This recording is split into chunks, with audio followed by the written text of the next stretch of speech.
Perkenalkan, nama saya Arifat Mikawati R dengan NPM 0203111028. Pada video kali ini saya akan membahas materi dari mata kuliah Ekonomi Trika, khususnya tentang regresi berganda.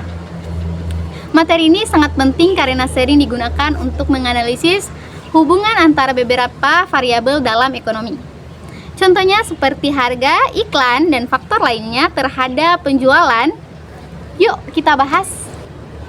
Regresi berganda adalah metode analisis yang digunakan untuk melihat hubungan antara satu variabel dependen dengan lebih dari satu variabel independen. Kenapa harus lebih dari satu? Karena dalam dunia nyata, satu variabel biasanya tidak hanya dipengaruhi oleh satu faktor saja. Contohnya, penjualan satu produk tidak hanya dipengaruhi oleh iklan, tetapi juga oleh harga, pendapatan konsumen, dan faktor lainnya. Bentuk umum regresi berganda adalah Y sama dengan beta 0 ditambah beta 1, X1 ditambah dengan beta 2, X2 ditambah dengan titik-titik ditambah dengan E, di mana Y adalah variabel dependen sedangkan X adalah variabel independen. B-nya adalah koefisien regresi sedangkan E adalah error atau kesalahan. Koefisien regresi memiliki arti penting, misalnya beta 1 menunjukkan perubahan Y jika X1 naik 1 unit. Dengan asumsi variabel lainnya tetap B2 atau beta 2 menunjukkan pengaruh X2 terhadap Y. Contohnya, jika koefisien harga bernilai negatif, artinya semakin tinggi harga maka penjualan akan menurun.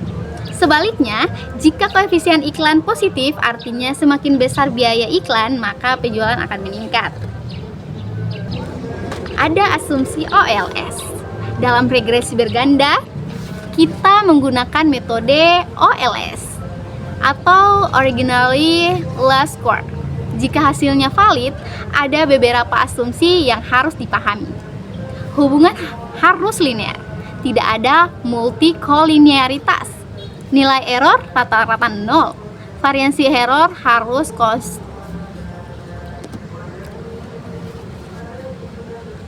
Nilai error rata-rata 0. Varians error harus konstan. Homoskedistitas tidak ada, sedangkan autokorelasi error. Rare distribusi normal. Jika semua asumsi ini terpengaruhi, maka hasilnya estimasi disebut BLUE, yaitu Best Linear Unbiased. Koefisien regresi memiliki arti penting, misalnya beta 1 menunjukkan perubahan Y. Jika X1 naik 1 unit dengan asumsi variabel lain, tetap B2 menunjukkan pengaruh X2 terhadap Y.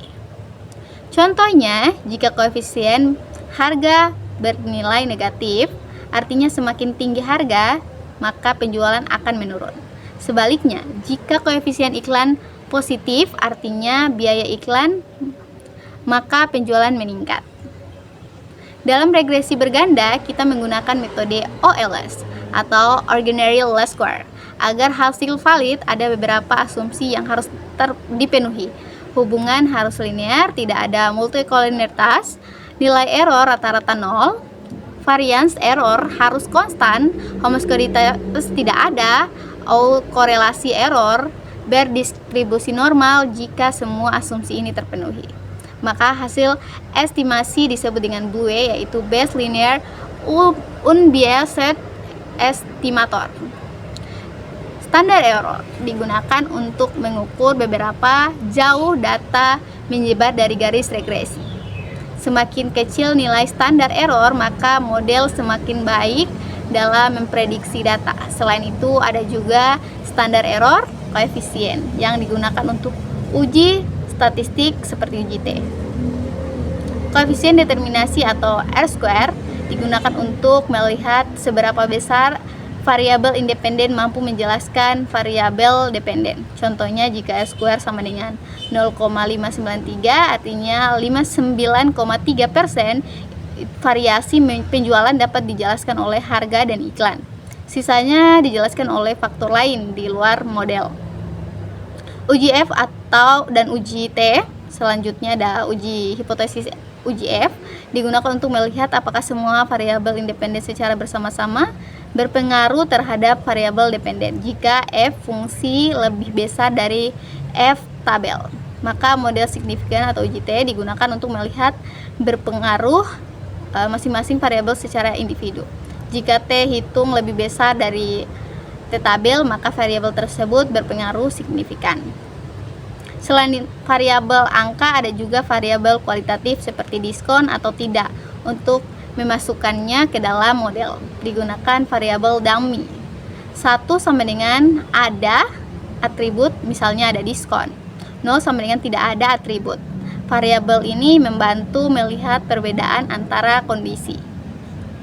Sebagai kesimpulan, regresi berganda merupakan alat penting dalam analisis ekonomi.